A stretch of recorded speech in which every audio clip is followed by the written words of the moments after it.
Good morning. My name is Curtis Link. I'm a mineral revenue specialist in the revenue reference data team here at the Office of Natural Resource Revenue. This is a business proposal to senior management and select executive services for a proposal for a new training program called the Life of the Lease. Um, right now, the problem that we're trying to overcome is there's a lack of understanding between departments of the up and downstream effects of each department's actions that are taken um, on leases. These up and downstream effects tend to generate a lot of unnecessary problem reports. These problem reports are when a department doesn't understand what is going on with a lease or an agreement of some sort.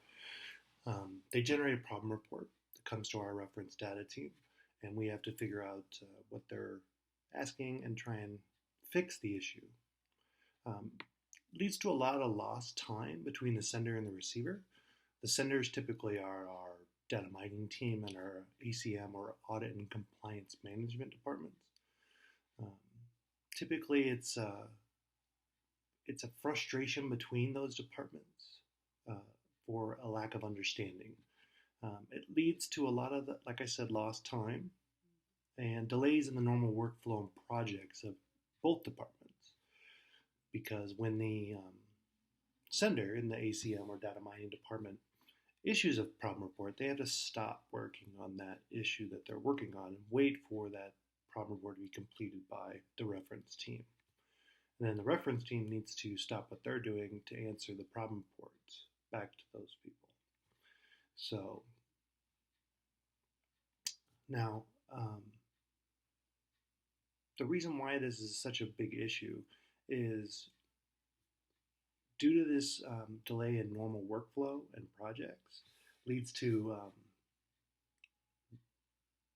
operators not being able to report their royalties on time, which could lead to interest payments that we as the federal government have to pay out to those operators because we were the ones at fault, and vice versa. Versus they're not able to report, they may end up with interest and penalties on their side as well. It just doesn't work out. As you can see on chart number 3, slide number 3 is a breakdown of the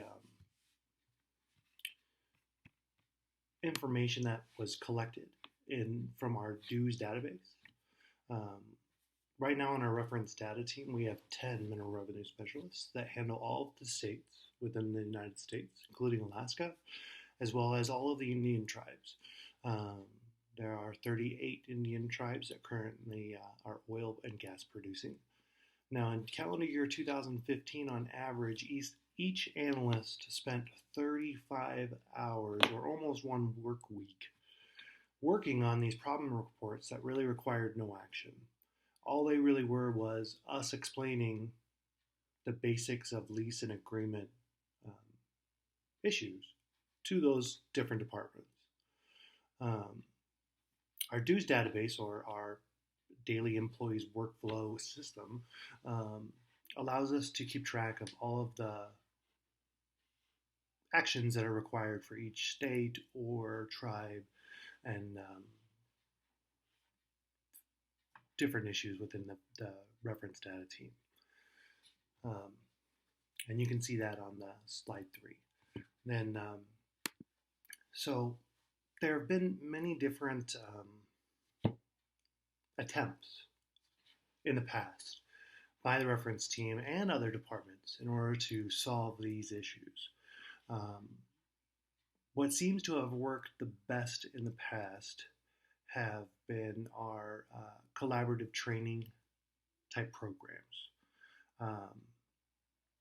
So what we're proposing is creating what's called a Life of the Lease training program. It's going to follow one lease in each category. So we have 3 categories: federal onshore, federal offshore, as well as the Indian leases. And it will follow those leases from their ultimate starting, with issuance from BLM, BIA, or BOEM, which is you have BLM is Bureau of Land Management, BIA is the Bureau of Indian Affairs, and BOEM is the Bureau of Ocean Energy Management. Those are the three issuing authorities for any and all federal or Indian leases for minerals. So it'll go through that process, starting with the issue of that lease from those agencies through the producing phase, reporting of their OGORs, which is oil and gas operator reporting forms, and 2014s, which is like an Excel spreadsheet that's designed to allow them to report royalties, follows them through valuation, oil and gas index zone pricing, offshore reductions, all the way through the plugging and abandoning, the reclamation of the lands, the appeals process, audits, compliance reviews, data mining. Each of these leases that we've picked out for this program has gone through this entire process. So we can actually follow one lease with real data all the way through and look at actual decision letters for actual leases, which has never been done before in the past, as far as the different types of collaborative training that we've attempted in the past. So I gathered information from our WDO office, which is our Workforce Development Office, and because they keep track of things like our job cross-training, job rotations within the organization. They handle all of our training programs, and they do administer the mentor training as well. So we gathered all that information, and we found that while individual training obviously was the most participated in type of training, the collaborative training over the year 2014 had the biggest return on that investment of training. So when it had that direct effect of reducing the problem reports, as well as the collaboration between departments.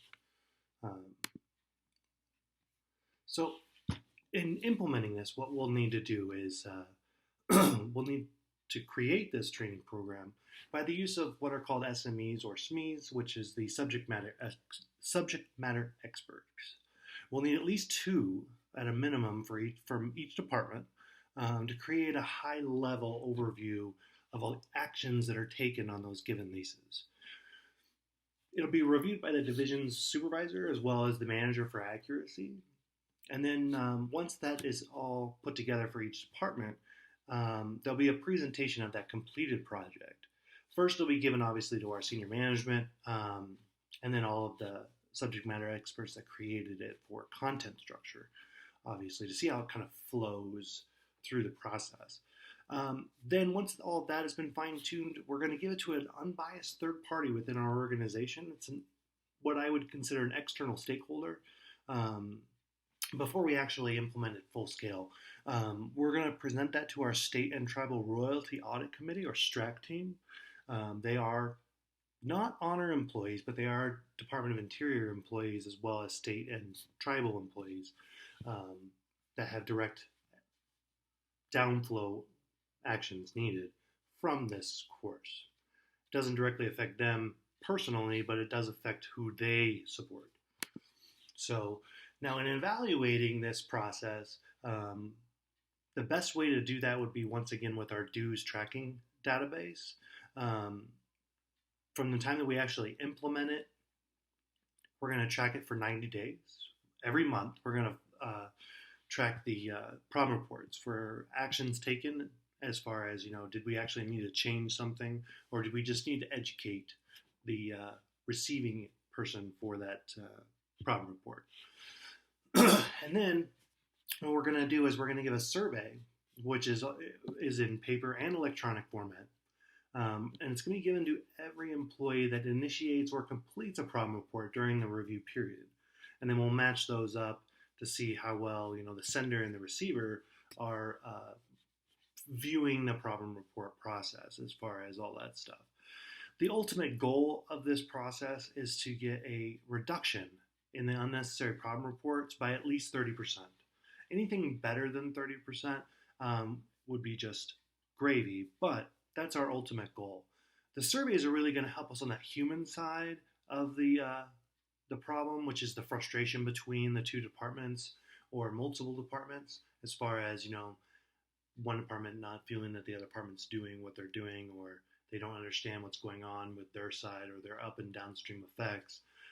Because those surveys will allow them to provide feedback on the content, the continuity, all of that of the presentation, see if there's anything that needs to be fine-tuned as far as the content goes.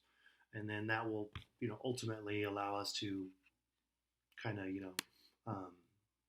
expand or enrich that training process. Now, once again, this training will be given twice a year to all employees. It's not a mandatory training that we'll make as of yet, but it will be offered twice a year for all employees within the organization, and it's given to all new employees at the new employee orientation.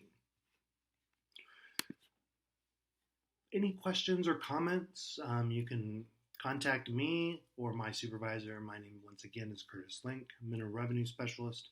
I'm going to provide you with my contact telephone number as well as my email address. And you can send me any of your comments, questions, concerns. If you have an idea, we can always use that type of thing in there as well.